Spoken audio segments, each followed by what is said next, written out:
Warahmatullahi wabarakatuh. Welcome to our channel.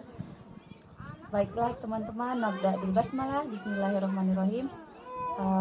Sebelumnya perkenalkan dulu teman kita. Hari ini kita akan bincang-bincang mengenai tips dan trik bagaimana mendapatkan beasiswa, juga bagaimana kehidupan di Jepang, dan bagaimana cara membagi waktu antara keluarga dan studi di Jepang untuk special mom PhD. Oke, perkenalkan diri dulu. Ya, nama saya Hamdayanti. Saya kali ini tahun pertama di Ehime University PhD, sama-sama Mbak Hasna. Cuman Mbak Hasna sudah tahun kedua ya, saya baru tahun pertama. Jurusannya di agriculture, tepatnya di bagian virologi, jadi ke virus tumbuhan. Mungkin seperti itu aja, Kak. Cerita dikit, itu aplikasinya nanti gimana ya kalau di pertanian, di gimana nya gitu kira-kira? Lebih ke bioteknologinya, Kak Hasna. Jadi saya melihat apa yang menyebabkan, biasa kan kita lihat tanaman itu jadi kayak kuning-kuning seperti itu. Salah satu penyebabnya itu adalah adanya gangguan dari virus. Nah, saya mau melihat apa protein-protein yang menyebabkan tanaman itu menjadi kuning seperti itu, Kak Hasna. Itu kira-kira kalau di Indonesia aplikasinya banyak nggak kira-kira? Kita bisa jadinya melihat gen apa yang berpengaruh di situ, nanti bisa kita mutasi sehingga nanti klorosisnya tidak muncul, sehingga produksi itu bisa meningkat seperti itu. Jadi kita bisa mutasi gen yang menyebabkan kuning, karena kalau kuning kan jadinya fotosintesnya terganggu. Kalau fotosintesis terganggu, produksi bisa menurun. Nah, Jadi bisa berkaitan dengan fotosintesis juga ya? klorosisnya seperti itu. Klorosis itu menguning, Kak. Maklum ya, kita anak kimia organik. Dulu background pendidikannya gimana, Kak Hamda? Kalau dulu memang dari S1 itu di IPB, itu jurusan hama dan proteksi tanaman. Jadi proteksi tanaman itu kita belajar tentang hama dan penyakit tanaman. Jadi dokternya tanaman. Oh gitu. Kalau Jadi S2-nya? S2-nya lebih ke penyakit tanaman. Jadi di tanaman itu ada hama. Hama itu dari golongan-golongan hewan-hewan. Jadi pernah dengar mungkin wereng, apalagi ya, burung. Nah, itu hama pada tumbuhan. Ada juga penyakit, jadi jamur, bakteri, virus, cendawan. Cendawan itu adalah penyakit. Nah, saya di S2 nya itu lebih ke penyakitnya. Di S3 ini lebih ke virusnya, jadi lebih spesifik lagi. Begitu kan, Masya Allah ya, calon-calon yang menunjang kemajuan pertanian Indonesia. Apalagi Indonesia juga negara agraria ya. Jadi mudah-mudahan setelah pulang dari Jepang nanti bisa meningkatkan pertanian Indonesia. Ngomong-ngomong, kenapa nih Mbak Hamdah ini memilih Jepang sebagai pilihan untuk melanjutkan PhD? Kenapa ya? Kenapa ya? Bukan karena anime kan? Bukan. Saya bukan penggemar anime. Bukan ibu-ibu gitu ya? Bukan. Oke. Jadi dulu S1 itu dibimbing sama dosen yang kuliahnya di Jepang. Jadi S2, S3 beliau itu di Jepang, selalu menceritakan terkait dengan teknologi di Jepang, kemudian fasilitas di Jepang, mudahnya penelitian di Jepang. Dan dari situ saya kayaknya seru nih kalau lanjut kuliah di Jepang, dan alhamdulillah hari ini menginjakkan kaki di Jepang. Alhamdulillah. Jadi pertama kesini itu culture shocknya itu apa? Culture shocknya yang pertama tentu bahasa ya, Kak. Ini sama kayak si Irma dan aku kemarin, sama-sama zen arimaseng, nggak bisa bahasa Jepang juga. Ya, Nihongo wakarimaseng. Ya, jadi pertama kali mendarat di bandara Jepang, di Osaka ya. Jadi langsung mendengar bahasa yang aneh. Di situ jadi culture shock-nya pertama kali adalah bahasa, karena kita S3-nya itu bukan sertifikat bahasa Jepang ya, Kak. Bahasa Inggris bahasa ya. Inggris. Jadi pas nyampe di sini memang yang pertama itu bahasa. Tapi alhamdulillah ada fasilitas Google Translate. Karena begini, kalau sampai di Jepang itu administrasi juga banyak yang harus diurus ya. Kayak ke kantor wali kota itu City Hall ya kan, banyak sekali yang diurus ya. Dan rata-rata orang Jepang juga dia tidak terbiasa menuturkan bahasa Inggris. Iya, benar. Jadi tidak terlalu familiar dengan bahasa Inggris. Mungkin karena kayak hiragana kanjinya itu memang beda jauh ya daripada alfabet biasa gitu. Jadi kayak bahasa sendiri gitu ya. Mereka punya tiga jenis huruf, hiragana, katakana, dan kanji. Jadi mungkin sudah cukup sudah cukup pusing ya. Untuk tambah bahasa Inggris lagi gitu ya. Oke.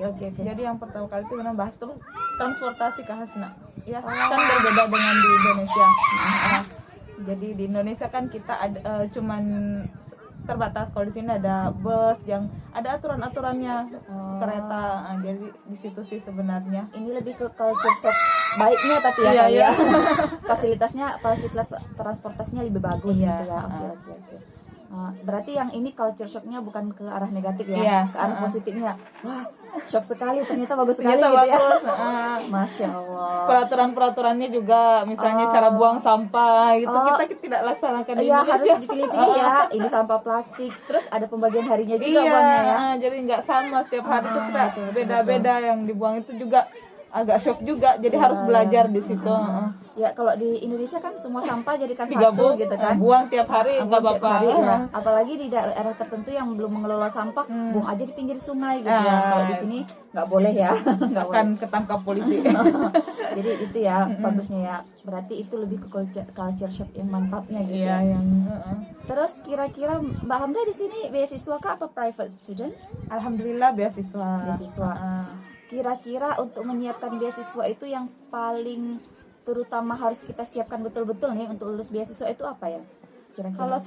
Kalau kita lihat untuk PhD student ini yang paling penting adalah menemukan supervisor. Itu yang paling penting, yang paling utama. Nemuin sensei ya. Iya, nemuin sensei. betul. Kalau kita sudah siap yang lain tapi nggak ada sensei yang nerima kita di sini, itu Nggak bisa juga juga nggak ya. bisa juga. Jadi yang paling pertama memang menemukan Senseinya. sensei. Dan alhamdulillah ya mungkin sudah sama Irma ya sebelumnya ya. Oh iya, ini juga kita bahas sama Mbak Irma sebelumnya ya. Salah satu tipsnya kalau misalnya mencari sensei itu, kalau bisa pertama background penelitiannya sama. Iya. Kemudian kalau udah background penelitian sama, coba cari infonya. Ada nggak orang Senior, Indonesia gitu? ada nggak Jadi, senior yang ya, udah duluan di sana. Dan alhamdulillah kemarin saya sebelumnya itu ada Kak Irma. iya, Kak Irma iya. itu duluan di sini, ya dia yang memperkenalkan saya dengan sensei. Jadi ketika pertama kali saya meng-email sensei itu langsung connect. Beda gitu, mungkin gitu. ada pengalaman teman juga ya, dia sudah email beberapa sensei tidak dibalas. Nggak ada yang Kenapa? balas ya? Karena dia nggak nemuin senior yang udah ada di sini untuk menyambungkan terlebih Iya, dahulu. memang agak ya tergantung rezeki sih. Cuma biasanya memang karena sensei itu pada sibuk kali ya. Kadang-kadang benar. mereka nggak semua email dibaca gitu. Iya. Jadi kalaupun misalnya kita email, kadang-kadang tuh butuh juga orang. Kalau di Indonesia bilang orangnya dalam, orang dalam gitu ya. Tapi ini koneksi gitu ya. Apakah ada koneksi yang bisa menghubungkan kita dengan sensei tersebut? Iya. Kemudian apa lagi? Yang pertama itu, kemudian kemarin apa ya, persiapan berkas sih sebenarnya Kak. Kalau persiapan berkas yang paling pentingnya ya bahasa Inggris tentu.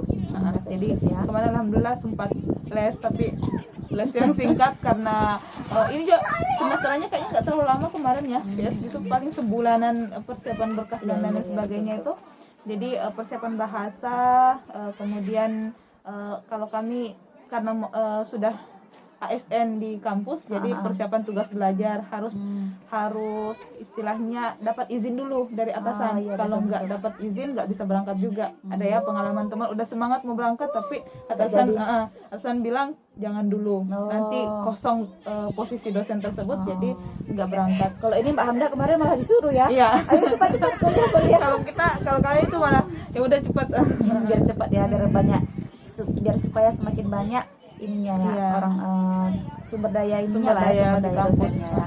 Oke, baik. Penting untuk sertifikasi sebenarnya sih. Kelebihan Iya, untuk betul, kampusnya. Iya betul ya, Sertifikasi betul. jurusan. Terus, Gitu, Kak Hasna. Terus gini, Mbak Hamda ini kan melahirkan di Jepang ya. Aduh, ya alhamdulillah 2 bulan yang lalu. 2 bulan yang lalu berlahiran di Jepang. Itu gimana prosesnya gitu? Maksudnya kendala yang dialami kah, atau kemudahan apa kendala yang dialami selama proses itu? Karena itu anak pertama kan Anak ya. pertama. Anak pertama, hamil berapa bulan kemarin? Datang ke sini tuh lagi hamil 5 bulan. Terus lagi hamil 5 bulan, kemudian hamil anak pertama, terus berpisah dengan suami Iya, beberapa benar. bulan, kemudian Di sini suami nggak ada keluarga. nggak ada keluarga juga, terus suami juga harus menunggu berkas beberapa bulan ya untuk menyiapkan baru bisa datang ke sini ya. Itu gimana? Adakah kendalanya atau gimana gitu? Pengalaman melahirkan di sini tentu karena ini anak pertama Kak Hasna ya. Di Indonesia pun saya belum tahu bagaimana caranya. Terus langsung di negara orang harus belajar. Jadi kalau di sini Masya Allah sebenarnya kita harus check up itu setiap bulan. Oh. Beda dengan di Indonesia ya, yang tidak terkontrol, Ya, mau kalau- datang 3 bulan sekali, 5 Iya, bulan iya, sekali betul. tuh nggak Itu apa-apa. betul-betul depend on us gitu ya, tergantung kita ya. Kalau kita yang mau kontrol Iya. setiap bulan silahkan. Kalau kayak saya anak pertama tuh kontrol setiap 2 bulan kan, anak kedua ya 3 bulan atau berapa Iya, bulan, anak ketiga Udah. ya udahlah Udah lahiran baru kontrol. udah mulai baru. Ya kalau Iya, Mbak kalau di iya, sini gimana? Jadi tiap bulan, jadi misalnya bulan ini kontrol, udah ada lagi jadwal untuk bulan Bulan depan. depan. Udah ada jadwal. Terus kalau udah masuk bulan ke-8 sampai 9 itu 2 pekan sekali.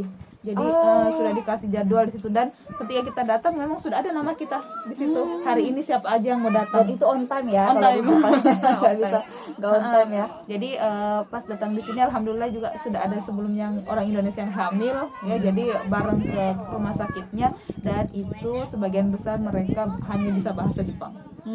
Itu Lagi-lagi pakai Google Translate ya. Google Translate. Jadi teman-teman kalau yang mau kuliah ke Jepang, ya kalau bisa ya baca-baca bahasa Inggris dikit lah. Kami ini cukup jadi contoh yang tidak baik di bagian itunya ya. Oke. Jadi pakai Google Translate. Well, bisa dibayangkan ya, lumayan lah. mau cerita tapi harus pakai Google Translate. Pun Google Translate kadang-kadang Iya. agak sedikit Iya miss iya, ya, dia ada. dia tekstual ya, Iya. mentranslate secara tekstual, tidak kondisional seperti yang Iya, kita alami gitu ya. agak sedikit, tapi ya alhamdulillah ada fasilitas itu. Jadi seperti itu. Nah, tiap bulan kita harus kontrol, terus kontrolnya itu tiap bulan tuh USG. Jadi di USG-nya luar dalam Kak Hasna. Gitu. Jadi dia kontrol tiap bulan itu luar dalam. Jadi selanjutnya di 2 minggu sebelum melahirkan HPL itu kita dikasih form. Jadi dikasih form, isinya itu salah satunya adalah ada nggak makanan yang menjadi pantangan. Oh, Di sini alergi ya. alergi ataupun yang memang nggak boleh secara cultural gitu ya. Nah di sini kita sebagai muslim bisa memberi informasi bahwa jadi kita tidak nggak boleh bisa makan daging-dagingan apapun itu ya, maksudnya kecuali daging ikan. daging ikan daging Iya. ya.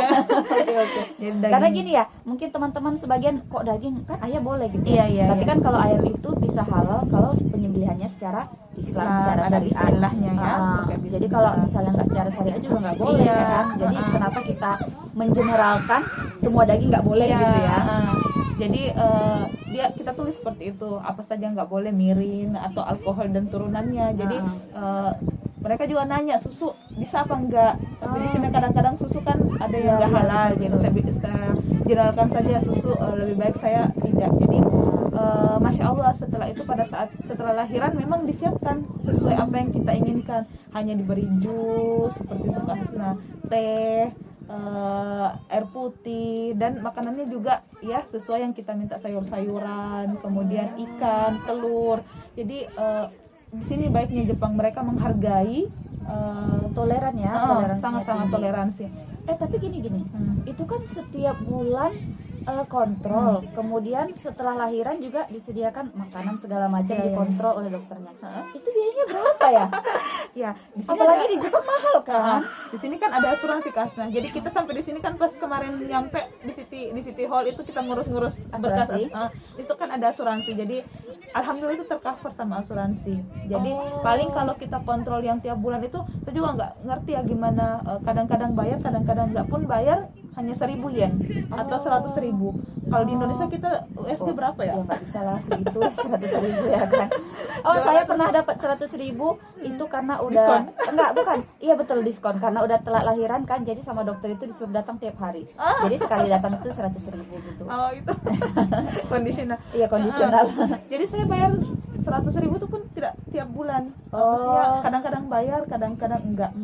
Tergantung, mungkin dia ngitung tergantung Iya, apa yang dipakai. udah berapa kali kan kadang-kadang ada tes darahnya, mungkin masuk di situ ya. Tergantung apa yang fasilitas yang kita dapatkan gitu ya. Tapi nggak setiap bulan Nggak bayar setiap ya. bulan bayar. Masya Allah. Terus kita juga ada asuransi Kak Hasna di sini. Jadi pas mau melahirkan, 2 minggu sebelum melahirkan juga tadi selain form ya Kak Hasna, dokternya juga nanya, misalnya nanti saya nggak bisa, apakah nggak apa-apa dilayani sama dokter laki-laki. Begitu. Jadi saya di situ juga kesempatan kita, kalau bisa dokter perempuan, saya nggak setuju dengan dokter laki-laki. Nggak nyaman Nah, gitu ya. Terus langsung dokternya bilang, oh ya saya tahu itu.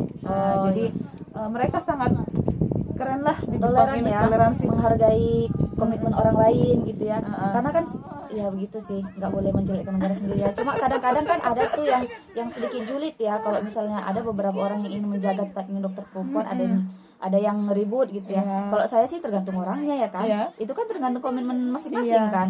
Tapi di sana menghargai, jangan ditanyakan keramahan dokternya sama perawatnya. Wah, Masya Allah ya. Di Kalau sini- bisa 4 jempol lah. ya memang pelayanan di sini begitu ya. Dokter sama itunya, kita datang langsung konnichiwa. Ya. Langsung. Dengan suara lembut ya, yang kayak di anime-anime itu ya. Gitu ya, Masya Allah. Jempol 4 lah. Ya ini masalah kalau yang ini pelayanan. sih memang bisa sih ditiru untuk kita yang di Iya. Indonesia. Ya saya juga gitu bawa anak ke dokter gigi gitu juga Iya, ya kan. iya. Konnichiwa. Pokoknya inilah friendly banget sama anak-anak juga friendly banget. Kalau anak-anak Iya. rewel, apalagi anak-anak ke dokter gigi kan anak-anak Iya, agak iya, takut kan. Mereka itu antusias. Ada yang ngasih Iya, mainan ini, ada yang ngasih mainan bener. itu. Pokoknya antusias banget gitu ya. Kemarin juga pas cek babynya langsung, iya mereka kalau nangis langsung dia ya. pokoknya dia ambilin mainan, pokoknya baik Intinya banget kalau lah. pelayanan ini baik ya di sini ya. Terus Kemudian pas lahiran lagi Kak Hasna, Oke. pas lahiran itu kan